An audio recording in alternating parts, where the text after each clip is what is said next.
UPPSC review officer जो exam हुआ है 27 नवंबर को, समीक्षा अधिकारी वाला, उसका पेपर हम सॉल्व कर रहे हैं, जीएस का। और अभी ये फोर्थ पार्ट होगा, इसमें कुछ क्वेश्चन कर रहा हूँ मैं। अभी अभी भी मैं बैठा हूँ, 1 घंटे के अंदर ये मैं पूरा सॉल्व करके ये भी पूरा मानूंगा इसको।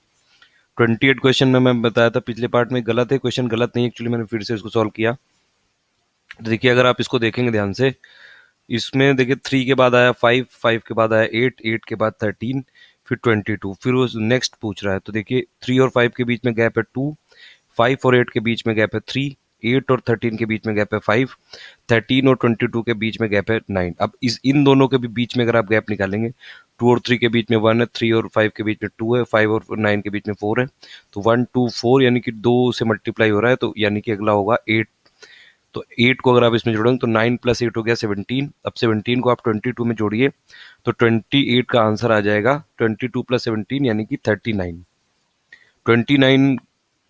देखिए, जब भी डायरेक्शन वाला कोई भी क्वेश्चन है तो आप इसमें पहले तो ये एक डायरेक्शन ये बना लीजिए कि ये नॉर्थ है और ये साउथ होगा और ये ईस्ट वेस्ट। तो ये आप ऐसे बना लीजिए पहले, और फिर उस हिसाब से यहाँ पे ओरिजिन, मतलब यहाँ से आप मान लीजिए कहीं से भी, तो वो आप यहाँ का रेफरेंस मानिए और जो जो क्वेश्चन में कहता जा रहा है वो कर दिए। तो Shailesh travel 4 kilometre to north, यहाँ पे मान लीजिए शैलेश खड़ा था, यहाँ से 4 किलोमीटर यहाँ पे गया। टर्न हुआ लेफ्ट में, लेफ्ट और 6 किलोमीटर चला, तो यहाँ से यहाँ तक 6 किलोमीटर हो गया। फिर यहाँ पे जा रहा था तो राइट टर्न हुआ 4 किलोमीटर, यहाँ से यहाँ तक 4। अब ये यहाँ से यहाँ तक की, इस पॉइंट से लेके इस पॉइंट तक की दूरी पूछ रहा है, और ये है 4, ये है 4 और ये पूरा है 6। ये पूरा 6 है, तो ये इसके बीच में मिड पॉइंट होगा, तो 4 और ये 3। तो इसको अगर आप मानेंगे, ये निकालेंगे तो ये आ जाएगा 5, और वैसे ये आ जाएगा 5। तो 5 + 5 यानी कि 10 होगा इसका आंसर। 29 का डी है। 30 क्वेश्चन काफ़ी सिंपल है। देखिए, इसको आप ठीक से ऑब्जर्व करिए, ए बी और फिर ये सी डी और फिर ई एफ। तो अगला वाला कौन सा होगा, जी एच। पहले तो ये दोनों बी और डू आप डी हटा दीजिए। एलिमिनेशन मेथड से ऐसे क्वेश्चन करते हैं हमेशा। ए और सी बचा अब आपके पास। अब इसमें ए और सी में पकड़ना है। तो ये देखिए वाई जेड, और फिर वाई वाई से पहले क्या आता है, डब्लू, ये एक्स डब्लू, नहीं एक्स, देखिए यू, और फिर ये यू वी, फिर ये डब्लू एक्स और फिर वाई जेड। तो ऐसे ही इसमें क्या आएगा, देखिए एक एक करके ही आ रहा है ये। तो यू वी, और फिर यहाँ पे इधर से चालू हुआ डब्लू एक्स, और फिर यहाँ से चालू हुआ वाई जेड। तो यू इधर है, तो यानी कि इसमें ए आंसर आएगा इसका, क्योंकि जी एच तो है पहले, और तो फिर ये एस टी हो जाएगा, और फिर ये यू वी हो जाएगा, और फिर ये आप वैसे भी देख लीजिए यू के बाद वी डब्लू एक्स। तो इसका 30 का ए आएगा, मतलब कुल मिला के आप इसमें इसमें ऑब्जर्व कर लीजिएगा, इसमें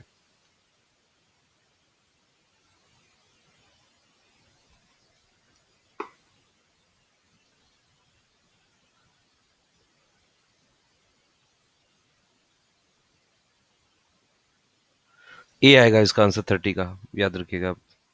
उसी पैटर्न में बनाएंगे तो 30 का ए आएगा। 31 है, दो नंबरों का सम दिया हुआ है 10, यानी कि x + y, अगर मान लीजिए x और y दो नंबर है तो x + y दिया हुआ है 10, और डिफरेंस ऑफ देयर स्क्वायर दिया हुआ है 40, यानी कि x² - y² दिया हुआ है 40। अब x² - y² क्या होता है, x + y और x - y। तो x + y की अगर आप इसमें वैल्यू पुट कर देंगे तो x - y आ जाएगा 4। तो x + y हो गया 10, x - y हो गया 4। दो इक्वेशन है, दो अननोन है, तो दोनों नंबर आ जाएंगे 7 और 3। इसमें लार्जर पूछ रहा है तो लार्जर नंबर होगा 31 में बी। 7 और 3 है, दो नंबर आएंगे, आंसर होगा 31 का बी। 32, ये मैंने जितने भी कितने सारे मैंने इसमें वीडियो बना रखे हैं, यूपी पीसीएस के लिए, पीएससी के लिए, आरओ के लिए सीरीज चलाई, तो यूपी का स्पेशल जीके भी कितनी बार मैं इसमें बता चुका हूँ।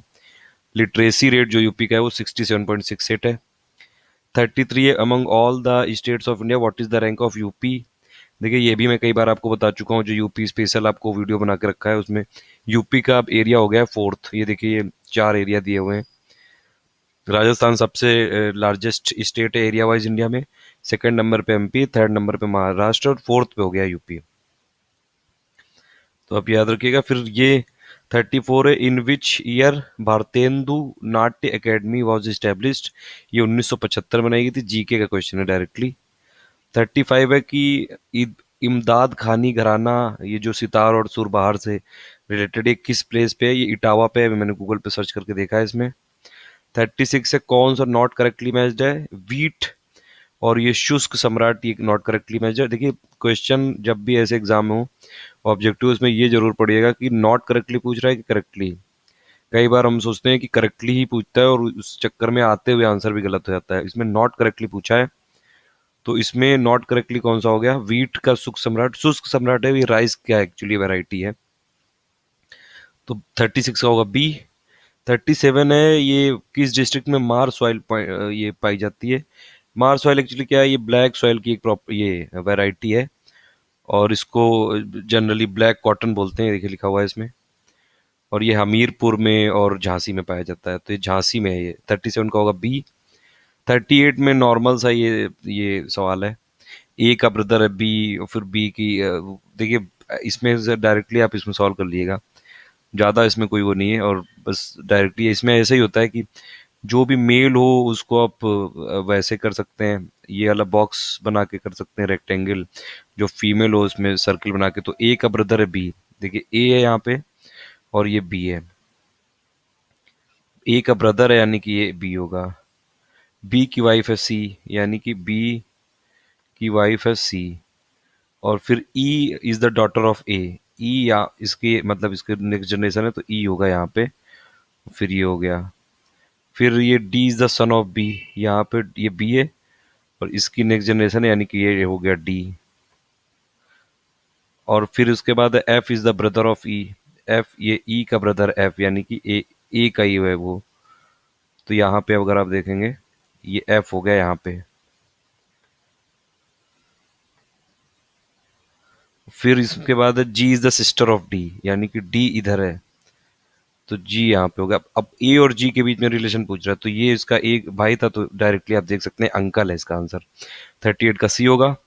39 में एक एक बंदे के को एक कोई नंबर है, उसका हाफ, अगर जो दो हाफ पार्ट है उसका, एक को 6 से डिवाइड करने के लिए बोला गया है, एक को 10 से। तो यानी ये पार्ट हो गया x/2/6, यानी कि x/12। और ये वाला पार्ट हो गया x/2/10, यानी कि x/20। अब इसमें ये पूछ रहा है, उसने बोला है कि टाइम सेव करने के लिए उस बंदे ने 1/2 इंटू 10+6 से डिवाइड कर दिया, यानी कि 8 से डिवाइड कर दिया। तो यानी कि उसको x बाई ये 12 और प्लस x/20 से डिवाइड करना था, लेकिन उसको x/8 से डिवाइड कर दिया। अब इसमें पूछ रहा है जो ऑब्टेन जो एक्चुअल रिजल्ट आ रहा है, उसका जो ऑब्टेन रिजल्ट होगा तो वो क्या होगा। मतलब एक्चुअल रिजल्ट क्या आ रहा है? और एक्चुअल रिजल्ट आ रहा है कि जो इसने x/8 से कर दिया था। और ऑब्टेन्ड ये from the actual result his obtained result will be, actual result आना चाहिए x/12 प्लस x/20, और इसने ऑब्टेन्ड रिजल्ट क्या कर दिया x/8। तो अब इन दोनों को अगर x/12 प्लस x/20 का एलसीएम लेके देखेंगे तो ये आ जाएगा x/0.5, और उसने कर किससे दिया है? x/0.8 से। तो ये जो एक्चुअल रिजल्ट है इसका 8 वाला, वो कम होगा और आना चाहिए x/0.7 x/7.5 से। तो 39 का ए होना चाहिए।